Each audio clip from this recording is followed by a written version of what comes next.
Thank you for joining this session. It'll be just a quick 1 hour session with renowned entrepreneur, life coach, and motivational speaker, Dr. Philip Mullegama. He'll be speaking about the topic Fly Like an Eagle for us today. And before I start, I just want to briefly mention how he was very willing to do this when we proposed the idea to him. And we're very thankful that you set aside time in your busy schedule for us today. Before I pass the spotlight to him, I just want to go over some Zoom etiquette. So please keep your mic off throughout this whole session. And if you have any questions, you can type it in the chat box to the moderator, including your emails, or you can directly email sldxpmotivation@gmail.com, and you will be answered within 14 days, since we do have a limited amount of time today, unfortunately. So please welcome Dr. Philip, and over to you. Hi, thank you very much. Good evening to you. Firstly, I want to thank Silmia and the team for organizing such a valuable program, which I believe is greatly needed for the children of today's era. I've got three basic requests for this program. The first thing is that I just want you to listen to me carefully. For one simple fact is that when I was young, I was really stubborn, and I never listened to my parents, neither to my adults. And I was a really very close personality, which led me to my disaster. So the first humble request which I'm making from you is to listen to me, regardless, and leave aside whichever that you think, maybe that you've heard about my life story some time back. But I just want you to leave aside everything and to be really open on this conversation, because unless that you open the lid of a bottle, how much ever that you keep that empty bottle underneath a tap, even if it is a high pressure tap, you'll never ever be able to fill it, because the lid is closed. So we all have what you call the mind gates, which we have the controllability, and whether we could decide whether to open or not. For me, it was a very stubborn and a very close mind that I've had, and I thought that I knew everything. So I want you to, I invite you to open your mind gates with an open mind, and leave aside any judgmental thoughts that you may have. Sometimes, we tend to see at a person, maybe sometimes that you see his personality may be something which doesn't fit in right with your thinking, maybe long hair or whatever. Just leave them aside and be open-minded for this session, and obviously to be vigilant and focus on this, right? So just to give a brief introduction about myself, the very reason that I thought that I should give an introduction about myself is I wanted to use that introduction to teach you certain things. I'm sure that you could see the screen. Yeah? Yes, doctor. Yes. Okay. So I am Dr. Philip Nehri. I went to one of the best schools in the country, which I sometimes would say the best school in the country, St. Joseph's College, Colombo 10. It's so unfortunate that I came from I don't want to use the word unfortunate. I believe that everything happened for good. I came from a broken family. I come from a broken family. My mom left me. I was about 3 years old, and life at home was miserable. Never wanted to be at home because I couldn't, or I didn't get what I expected, especially the love, the concern, the worthiness, the embracement, or whatever that the mind is seeking for, right? And so because life was miserable, I sat with some wrong people, got hooked on to dangerous drugs, heroin. I was a brilliant student at school.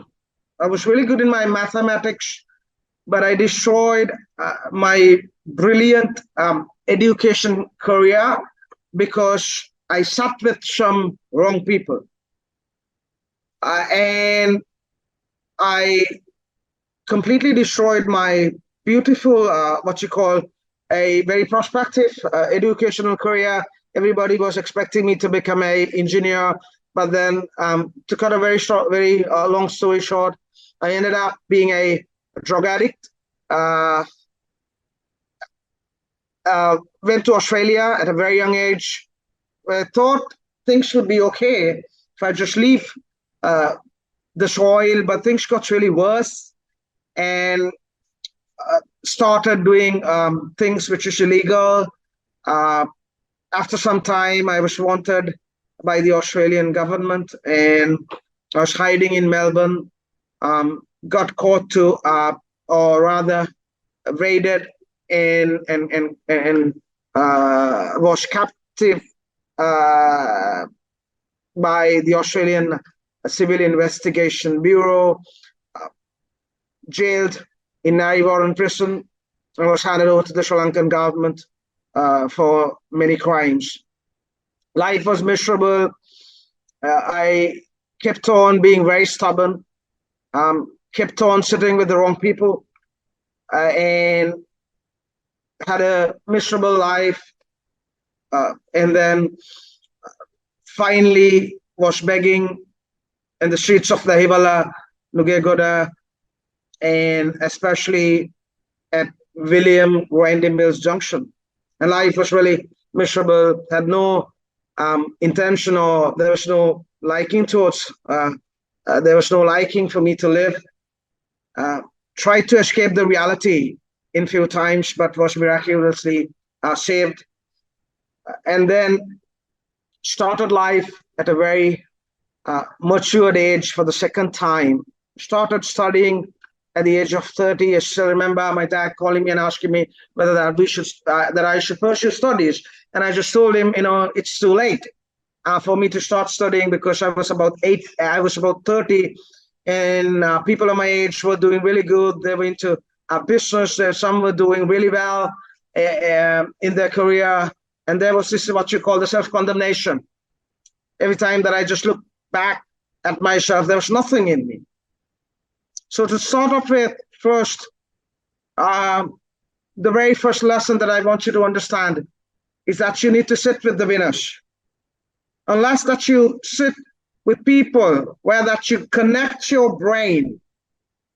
This is what you call brain chain management, where that you connect your brain with brains that you think that would enhance your thinking, that would enhance your capacity.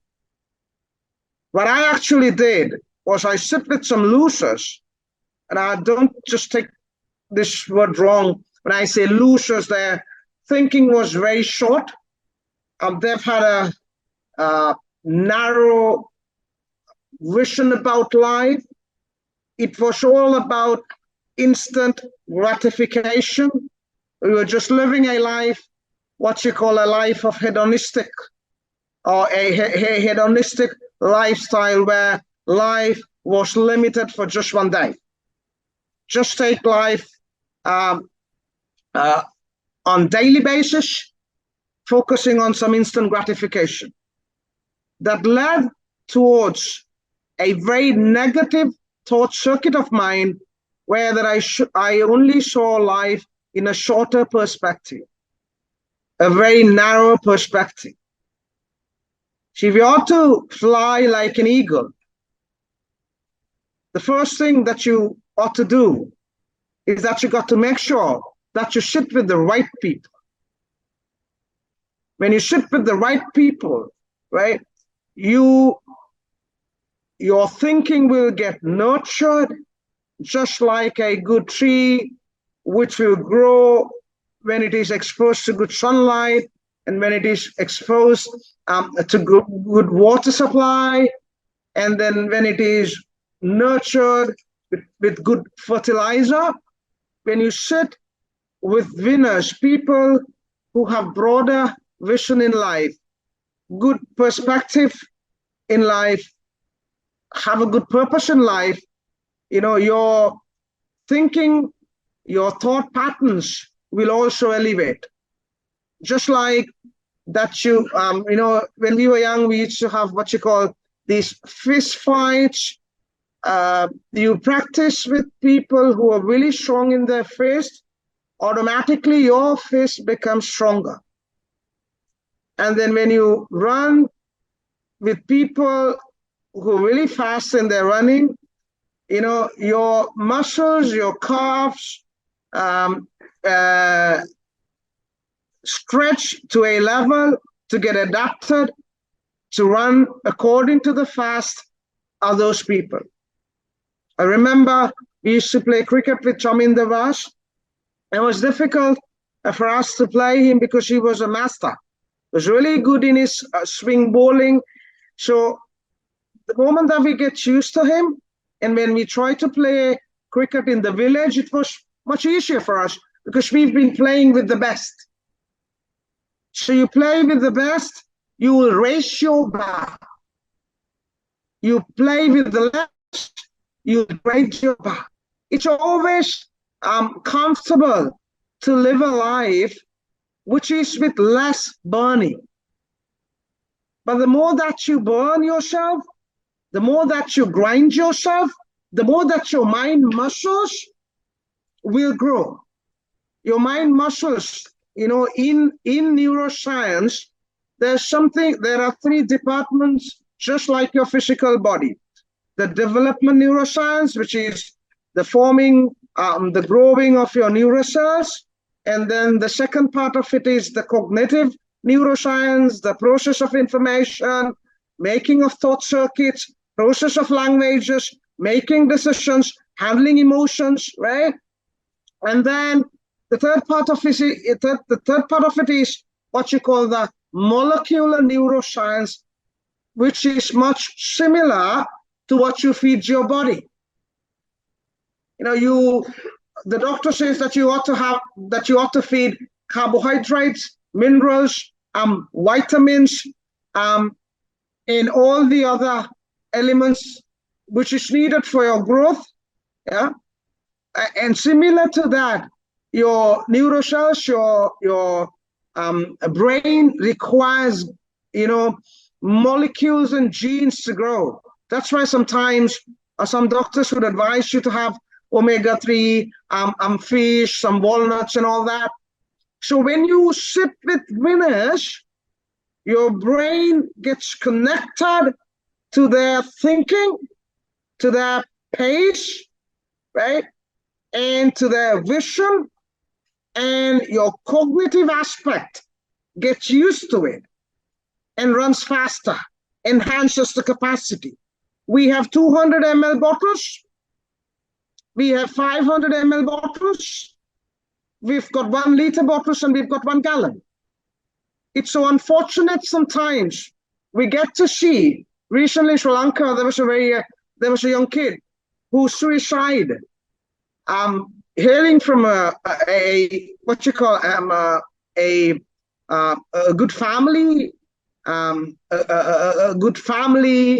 a very rich family. The parents were very senior corporate athletes, but unfortunately, just because this young child could not fathom a pressure, some relationship breakup, he simply gave up life because his capacity to handle fire, his capacity, the ability of the mind walls, you have what you call mind walls, protective walls, to reject depressive thoughts. The mind walls was very thin, and it easily penetrated to this young child, and he had less capacity, and he had less mind muscles to fight rejection, separation, mischaracterizing, maybe loneliness. So the only option, just like Google, right, which sorts for the most sorted option, the mind said, give up. Your giving up will never become your default mode if you sit with winners, and that you keep on exercising your brain cells, that you keep on enhancing your capacity, that you keep on strengthening your mind muscles. Right? The thing with us is when you don't sit with winners and when you don't let your mind muscles to work, that you don't think, that your thinking is not prudent, then you let your mind to imprison, just like how I've sent my mind to prison. I was with some losers, and I was after instant gratification, and I never saw life as how it ought to be seen.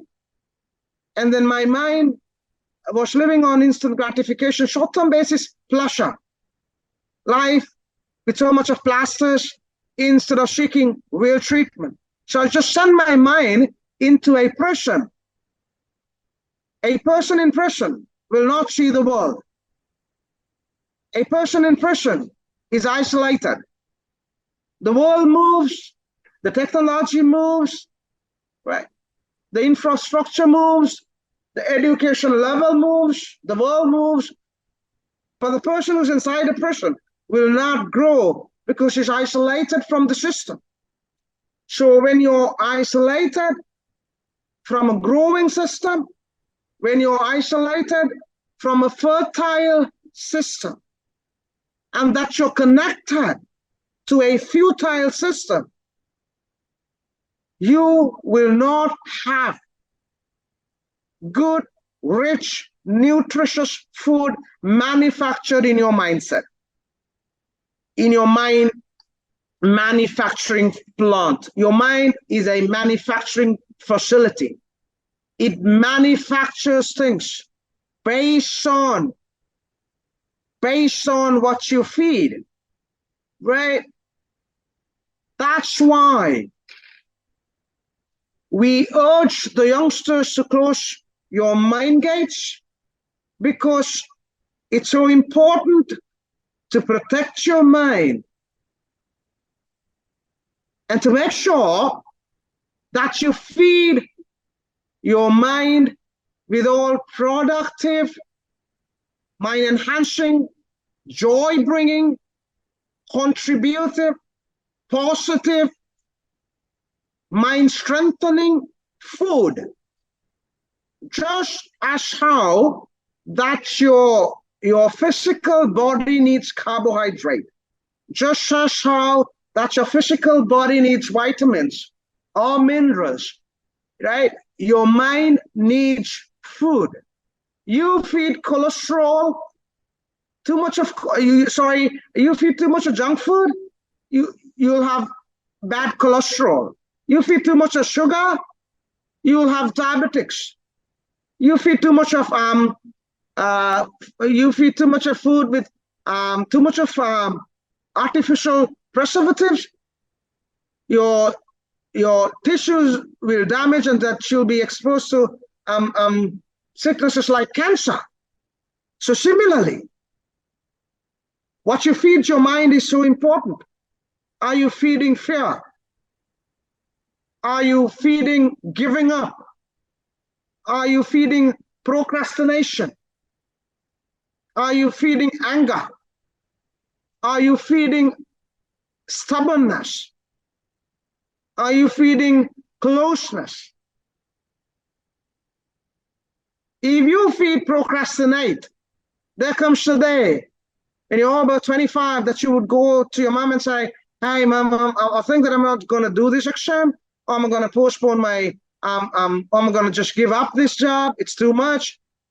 Do you think that decision of delaying or decision of giving up just occurred right then and there at the age of 25. No. Our thoughts are just like our muscles. It grows overnight. The thought comes in a form of a seed. You nurture, you water. The thought seed of delaying would get into a larger thought of sapling, and that you keep on nurturing it, it becomes a procrastinated plant, and then to a tree, and then to a gigantic tree. That's why it's important that you close your mind gates. I've stopped watching the Sri Lankan television channels, and I've banned Sri Lankan television channels for the last 16 years, I would guess. That's because when you just switch on the Sri Lankan television channel, it's planting grumbling seeds in my children's mindset. Your mindset is a very fresh, virgin mindset. So it quickly gives the seeds to grow, the opportunity, facilitate the growth of the seeds. So you have to be very careful to what you open your mind gates to. Sometimes if you get to see your screen time and that you analyze yourself, you'll get to see, man, I'm investing so much of time on poisonous stuff which never brings joy to me. There was a time that I just browsed my screen time, and then I found that, that it's not contributing to my growth.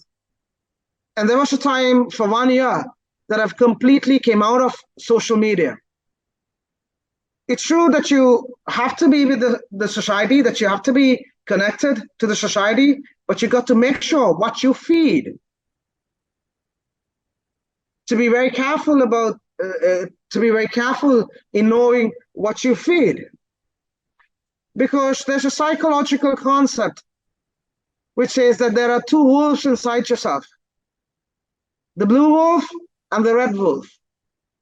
Just listen to me. Sometimes you want to study, but there's a voice deep inside say, hey, Maria, maybe from tomorrow. That's the red wolf, which is inside you. But the blue wolf sometimes say that you know that you ought to study. That's the blue wolf, the thinking of the blue wolf. But the more that you feed the red wolf by delaying things, and sometimes that you think, oh, I'm going to have some fizzy drinks and some junk food only for today, keep on doing it for some time. Or what you do is that you keep on feeding what you call the red wolf. There comes a time, just like the ownership of a land, the ownership of a shop, the red wolf would say, one day would say that it is the owner of your life. If you see this picture, you'll understand that there are people who have lost their controllability or have lost their ownership. Though they want to study, they can't. Though they want to have a healthy lifestyle, they cannot. They know what's right. They know what they ought to do, but they've lost the ownership because they've created thought patterns, very stronghold thought patterns, which has taken the controllability of yourself. That's why I say that you have your greatest enemy, which is inside yourself. Your greatest enemy, to be honest, is not the society. Your greatest enemy, to be honest, is not your teacher or not your mom. Sometimes, some people come and say, I run a mental health clinic at Bambalapitiya sometimes. I teach and I train people. They say, the boss is their greatest enemy, or the mom is the greatest enemy, or the parents are the greatest enemies, or the society is the greatest enemy, or sometimes the lover.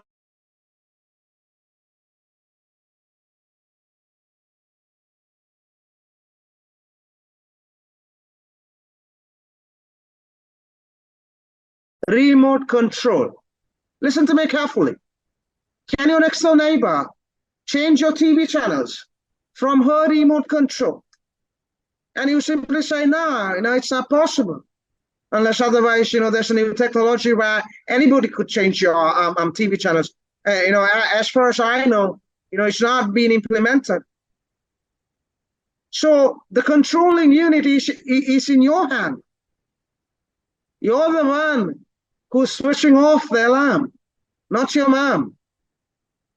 So your greatest enemy is not anybody else. It's you. You're the one who would say that I'm not going to study today. I'm going to just postpone this. It's not your dad who would come and say, hey, honey, that's okay for you to postpone this. Maybe sometime, maybe you skip the examination. Maybe that you do it next year. Your dad would never say that. No, neither would your mom. So it's you who makes this decision, and it's you who has the ability or the ownership of this controlling unit, just like the remote control that you have on your television. So what we need to understand first is that we need to get a greater, deeper actualization about ourselves. This is exactly what I didn't have. I was just blaming my mom, and I was saying, she's to be blamed for everything. She just left me. I was really small. And the very reason for me to get hooked on to drugs is just because she left me. But then on the flip side, after some time, I saw children coming from broken families, orphans, living an amazing life, living a life, a sober life, a victorious life, and they've never had their parents. And for me to just blame my mom or just blame my parents, saying because that I grew up in a broken family, I was broken, I was just a bogus, manipulating justification. So we need to come out of this manipulative blame game, where that we try to blame the system is not supportive, the mom is not supportive, the dad is stubborn, the teacher don't understand us, it's too much of pressure. Come on, this is life, right? So I've understood, hey, Philip, you're your greatest enemy. You could have studied. There are orphans who have studied. You could have done, or that you could have finished your sports journey. There are people who don't come from rich families, but yet pursue on their sports. There are people who are coming from broken families or families who don't have, whom they don't have parents. So then down the line, I've understood that my greatest enemy is nobody else but me. For that, my dear children, hear me out, please. You need to dig into yourself. This is what you call self-realization. We are so interested about diagnosing others. Just imagine that you are interested in knowing the sugar levels of your friend, or the cholesterol levels of your somebody else, or the pressure levels of somebody else, the BMI index of somebody else. The moment that you focus yourself on diagnosing others, or what you call the blame game, you close yourself to yourself. People who are struggling in life, who are giving up in life, are people who don't love themselves. Why they don't love themselves? Because there's always self-condemnation within them. Why there's self-condemnation? Because they've not worked with them. There's nothing much they could appreciate on themselves. There's nothing much that they could love in themselves. Their life bags are empty because they've been so interested in finding the life bags of others, blaming the culture, blaming the parents, blaming the system. The unit, the controlling unit, is at your hand, is in your hand. So your greatest enemy is not anybody else, but your greatest enemy is you. So that's why we encourage people, the youngsters, to look in deep inside yourself. I started exposing myself into pornography at the age of 13. And I never knew that I was just watering the seed of sexual immorality. The more pornography videos that I watched, it grew up to become a sapling of sexual immorality. More that I expose myself, and the more that I'm sorted, physical activities which is immoral, going into places which I should never step into. The sapling of immorality grew up to become a plant. And the more that I fed it, grew up to become a tree. And the more that I fed it, went into, at a very young age, went into brothel houses, had less understanding. There's nobody like me just training you, huh? And I was just blind. And at a very young age, I found myself lost, or remember the slide that I've showed you? I basically lost my ownership. Though I knew it's wrong, I could not control myself. The thought patterns of sexual immorality was controlling me. The thought patterns of instant gratification was controlling me. The thought patterns, the thought circuit of anger was controlling me. The thought circuit, the thought pattern which I have been cultivating over the years and years of delaying and procrastination was controlling me. And I was just simply delaying things constantly, because that has become my default thought pattern in front of pressure. So understand, your greatest enemy is you. Now you've got to convert it and think that you've got to make your greatest friend. You've got to make you as your greatest friend. Now I love myself a lot. Every morning I look at myself in the mirror and I appreciate myself, love myself, talk about a lot of worthy stuff about myself, because there's so much of things which I love, because now I've converted my greatest enemy into my greatest friend. Your first love relationship should be with you. There comes a time that your mom and dad would leave this world. So your very first love have to be loving yourself. This might sometimes be against your thinking, but I've got no option than teaching you the reality. The reality is that you got to love yourself first. Unless there'll be self-condemnation within you, where that you look at yourself and that you find yourself miserable. People who've got so much of anxiety, depression, suicidal thoughts are people who hate to be by themselves. Because for them to be with them is miserable. There's nothing that they like in themselves. So I invite you, every day, if you're a coffee lover, that you could have your coffee or tea or whatever that you want to have, have a cup of coffee with yourself. Start talking to yourself about a vision in life. Why I lost life is because my sight was so short-sighted, and I've had no vision about life. I know no good purpose in life, the very purpose that I should live. What's my dream? Do I have dreams? What are the dreams that would, drive me? Why should I get up in the morning? There has to be a reason that you should get up in the morning. A very reason, which is much powerful than the pressure in life. which is much heavier or stronger than your education pressure or the life pressure or the stress that you have. Your vision has to be greater than your condition. Please hear me out. There'll be conditions all the time. If you look at this picture, you'll see a girl running a marathon in a heavy rain. There'll always be a condition when you want to run your life.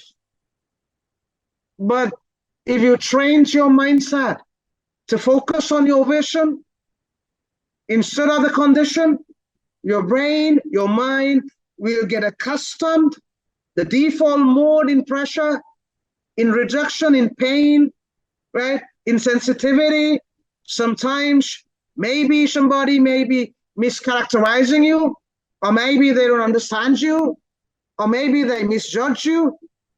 But that condition becomes null and void because your vision is greater and that you've trained your brain and mind where your default responsive mode is your vision to be greater over condition. I started my life for the second time at the age of 30, and then I started doing Sri Lankan.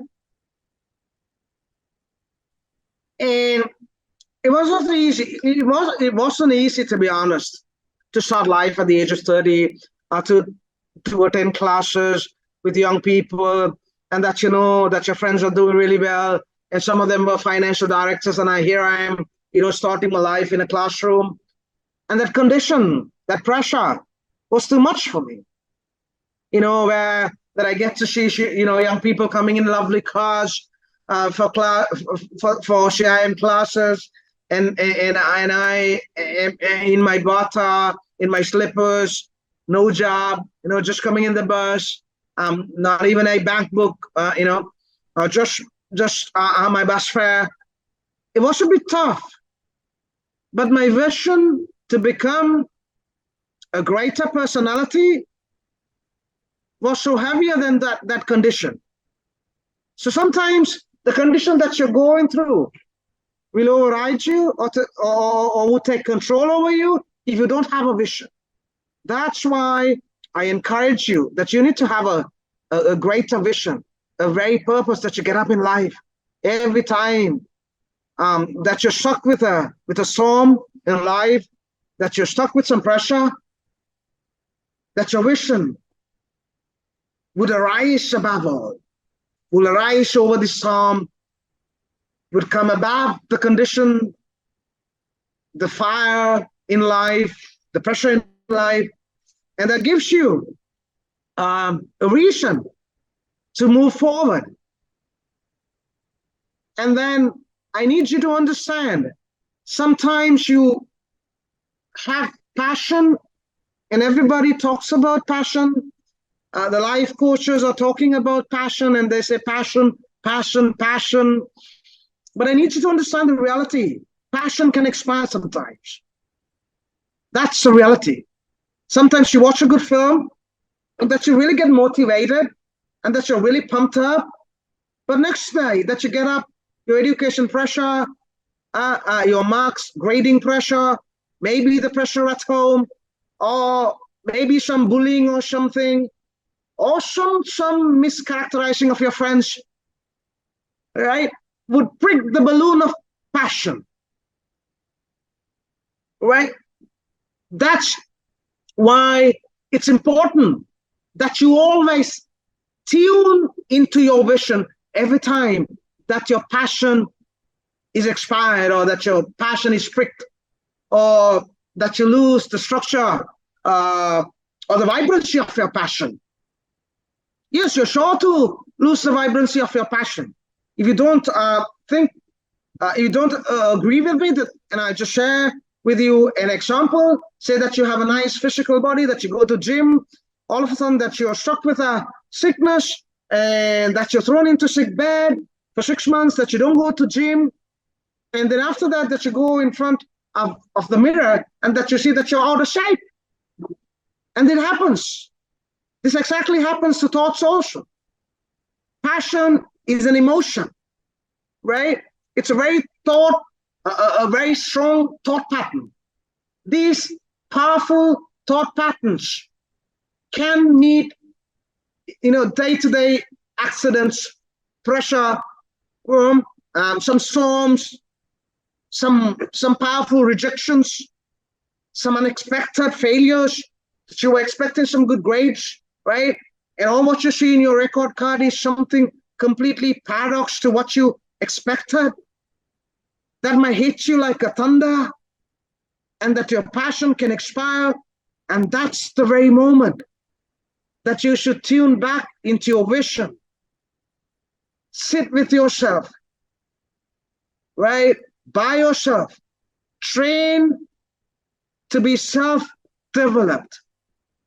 This society is trained to be motivated from external factors. That's wrong. That's temporarily.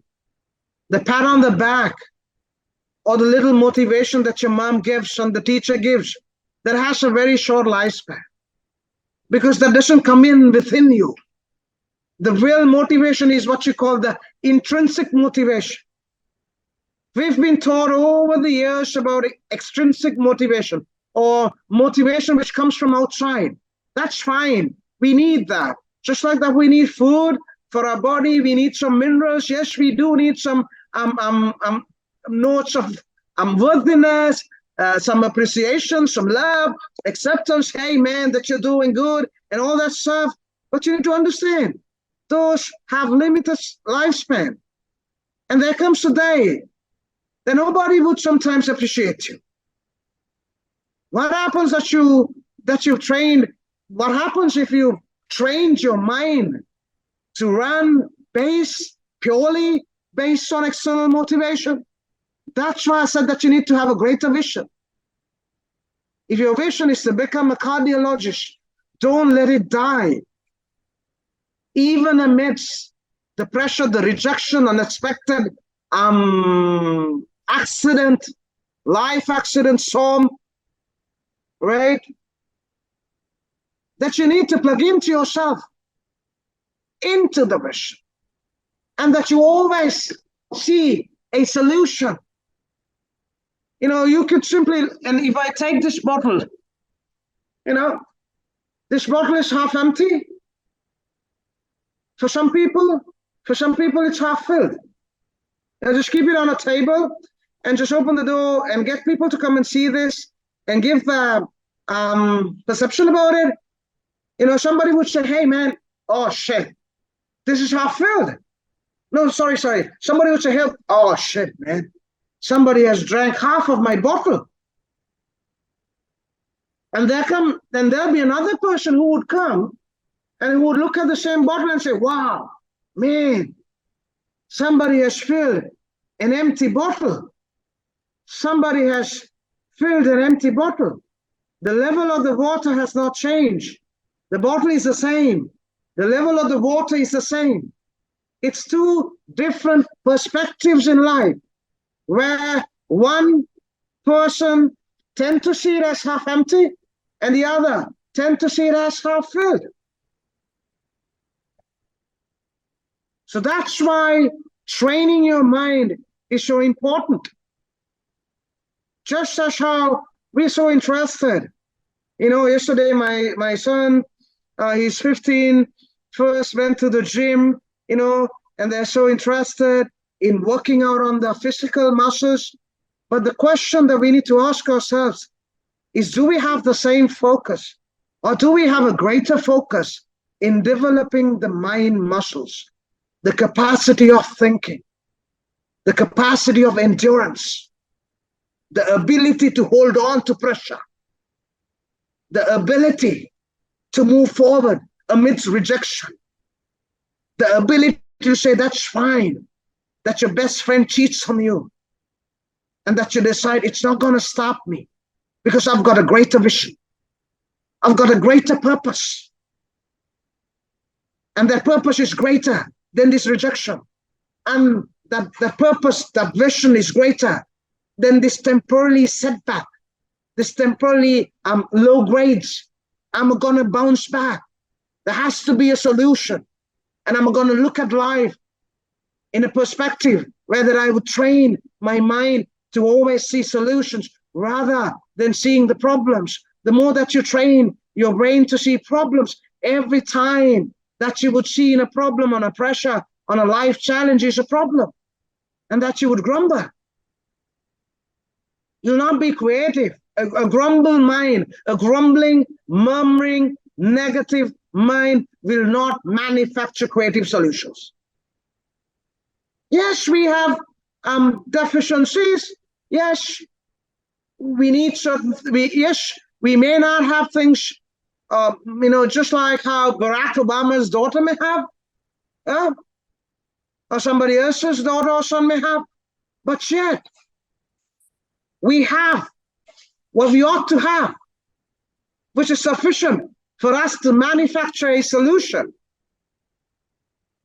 Because when your mindset is negative, it creates self-condemnation.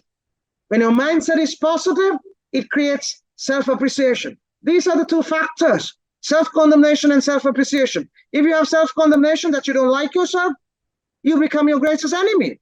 And if you have a self-appreciation, right?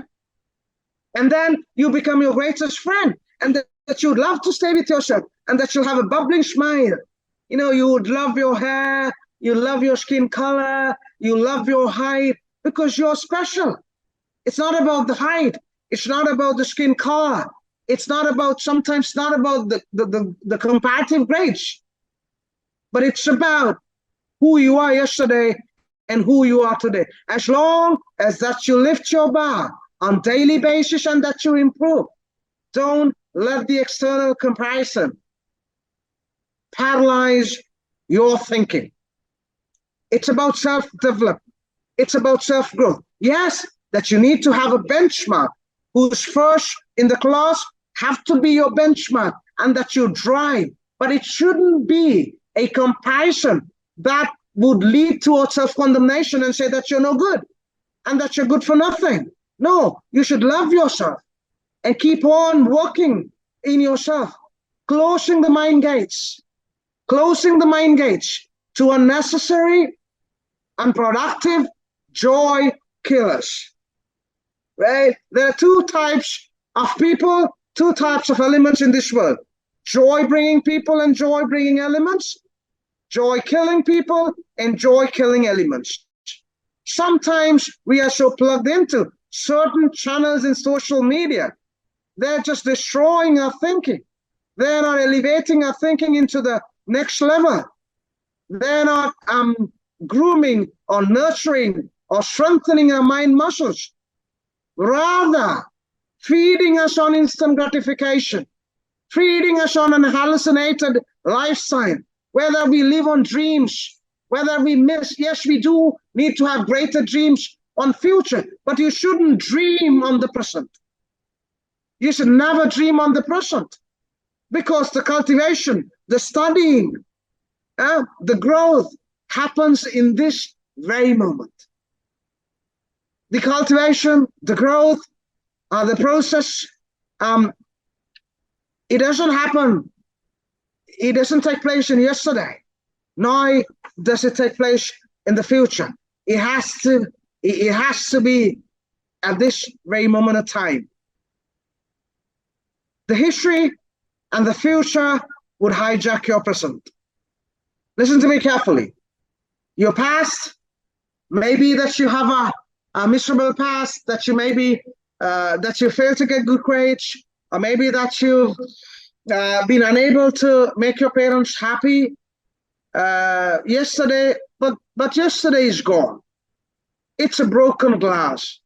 There's nothing much that you could do. It's not that there's nothing much. There's nothing at all that you could do by looking at a broken glass or a dead body and just cry, oh, it's a dead body, it's a dead body, it's a dead body. There's nothing much that you could do. It's there. All that you could learn is why it died, learn the lessons for it to be dead, and then cultivate in this very moment of time. And also not to fear the future. It's always good to have dreams about the future, but you should never let the fear to take control of your commitment in the present. Right? So close your mind gates. Be careful about what you feed. Don't let the external world or external avenues like social media, peer pressure, the craving for acceptance, yes, to control you, rather that you control them. Remember that what I've taught you, that you've got the controlling unit in your hand, right? And then always to challenge your fears. Because if you don't challenge your fears, those fears, just like what I've told you, that you continuously feed junk food, it'll turn into a huge clogging of cholesterol. If you don't challenge your fears, the thought, or the seed of fear would grow up to become a sapling, a plant, a tree, and a gigantic tree. So challenge your fears. Why people fear is simply because the fear of acceptance. Don't worry about how other people would actually think about you. When I was doing CIM, and the lecturer used to ask, hey, who's going to do the presentation? Who's going to do this presentation next week? And I would just raise up my hand. On a condition where everybody was looking at their watch or looking at the ground, or just trying to escape that. I'm challenged, and I just thought to myself, hey, man, you've got to challenge yourself. You know, you don't have to worry about what other people will think, because they ain't going to give you anything. They've got nothing to give you. It's your garden. Unless that you cultivate in your garden, you'll have a barren garden with futile trees. And that what your friend has is his life garden. And he'll cultivate on his life garden. And you ought to cultivate in your life garden. You ought to challenge your fears. You ought to challenge the circumstances. You ought to move forward. You ought to keep fertilizing positivity. You ought to nurture good thoughts. You ought to nurture or to prune, which is unnecessary. Cut off things which is not necessary, which you think is poisonous. Remove them. Remove certain friends. When you diagnose yourself and that you find, hey, I am connected with some bad friends, and these are not joy bringers, these are joy killers. These are venomous, poisonous snakes, which I should not connect my brain into. Remember that I've told you that you've got to chain your brain with some positive brains, some courageous brains, some good thinking brains. But if you're connected to some negative, fearful, giving up brains, then you've just simply got to cut them. Hey man, just listen to me. It's not being selfish. Please hear me out. Sometimes somebody may say, oh, you just left him. That's fine. Because your first love have to be you. Your first love have to be you. If you love yourself, whichever, which is against your vision, which is against your passion, which is going to corrode your sharpness of thinking, which is going to blunt your sharpness of positivity, just cut them off, just like that. It's not being selfish. It's being loving yourself. Unless there comes a day that you'll not have anything in your life back. So I would love to speak to you, but then time doesn't permit with my schedules. But I would like to invite you to stay in hunger. Every morning that you get up, stay in hunger. Just as how that you have hunger for breakfast, my earnest request, and I urge you to have a greater hunger towards your vision. It has to be greater hunger towards the hunger that you have towards your physical growth or some other hunger towards your vision. The very purpose that makes you get up in the morning. Close your eyes and just contemplate why that you got up in this morning. What's the very reason? that drives you above the pressure, above the storms, above the sudden attacks and sudden other stuff, and to remain hunger.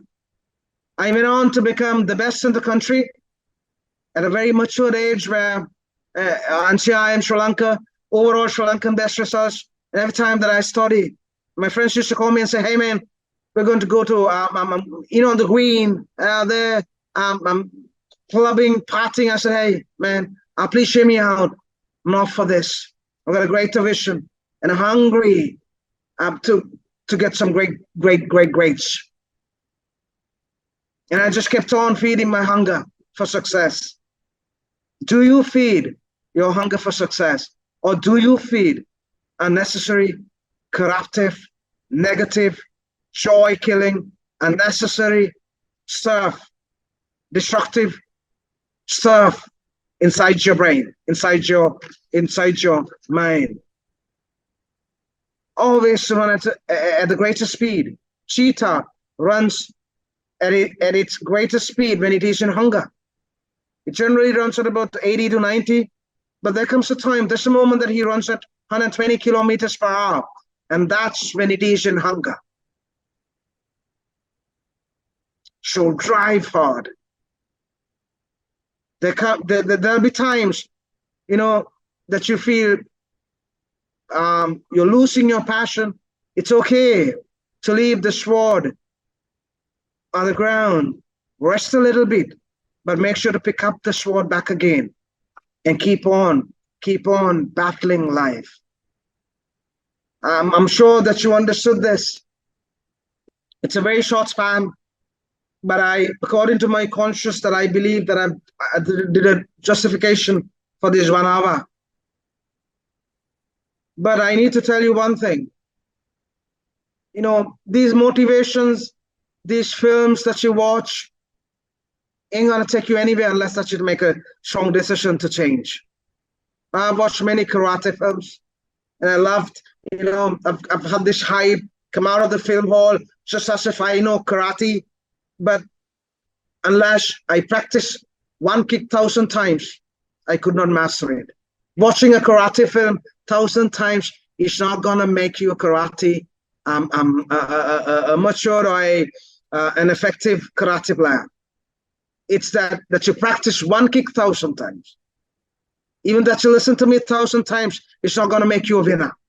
It's not going to make you a winner. Unless that you take one single thought or one single advice that I've taught you and keep on practicing it 1,000 times, and that your brain gets acclimatized into it, and then it creates a thought pattern, right? And not giving up becomes your default thought pattern amidst pressure, and that you keep on fighting, right? So I just love to speak to you for some time, but then I'm sorry, my time is very limited. I hope that you would treasure this 1 hour also, because I don't know whether that at this moment of time, I'm the most expensive trainer in Sri Lanka, training companies in the scale of Sri Lankan Airlines, Sri Lanka Insurance. But because of one mom's interest that I saw, one Auntie Silmia called me, and she had a greater desire to feed the children with some good stuff. Then I saw her hunger. To be honest, I generally charge 350,000 Sri Lankan rupees to 500,000 Sri Lankan rupees for a day's training. But then her hunger or her aspiration drove me to give this 1 hour free. So I hope that you got the maximum of it, right? And that you would make decisions tonight to be really careful about what you feed, and to work till that you become your greatest friend, and not to let the external voices nor the external elements to take controllability of yourself, and that you become a slave. No, you will never become a slave to social media. That you'll never become a slave to external pressure. That you'll never become a slave to bullying or to some other that you have the controllability of your life. Okay? And then drive with great passion. And every time that passion expires, make sure that you sit by yourself. Tune back into your vision. Tune into your vision. Just as how a guitar would go off chord, your passion would definitely go off chord. Time to time. It happens to me also. And I just sit by myself and I connect with my source and just plug in and quickly I'm tuned back into my vision, the very purpose that I live. Sometimes this world is what you call surrounded with some wrong teaching, assuming the passion will be there forever and that you'll be a winner all the time and that you'll never fail. You'll fail. But the most important thing is that you keep on bouncing back even at the 21st time. There are times that you would sing the sad song, would you know my name? Some sad songs. If I saw you in heaven, right? Sad songs. But there are times that you would sing good songs. I could see clearly now the rain is gone. I can see all obstacles in my way. Gone are the dark clouds that had times that you would be sad, times that you'd be happy, times that you would party, but times that you would be really depressed. But you'd never let those conditions to take over your vision and the very purpose that you live for. If you don't have a purpose, today's the day that you need to write a purpose for yourself. In a vision board, have it in your bedroom. Every time that you get up in the morning, tell yourself this is the very purpose that you live for. Right? Okay. Thank you so much, Dr. Philip. Just 1 second. Idalia, over to you. Okay, can you hear me? Sure, yeah. Okay, Dr. Philip, that was amazing. Thank you so much for it, first of all. All the references, all the quotes, it was such an amazing message that you gave off. If I may start off, your life story is just like the beautiful lotus flower, which blooms in murky waters, but likewise, we too have the power to rise up from murky past and mistakes. First off, a little bit formal, I would like to extend my behalf, I would like to extend gratitude from the Youth Empowerment Program for dedicating your time and effort to join us and truly just committing to this. Thank you so much. On relation to the topic today, I would like to say, if you want to soar like an eagle in life, you can't be flocking with the turkeys. Don't quack like a duck, soar like an eagle. An eagle never loses sleep over a turkey's sentiments. An eagle earns its honor from the storms it endures. Thank you so much for today's message. I think today's generation, it was so important for us to hear and understand. And we live in such a generation where we constantly put down ourselves and we give into the distractions and the cravings and the desires. But it's really inspirational to hear someone like you with your experiences, with your life story, to come out here and talk to us about it. So thank you so very much. My pleasure. Thank you very much and all the very best. And I wish you all the very best for your future. Thank Thanks. you. Okay, cheers.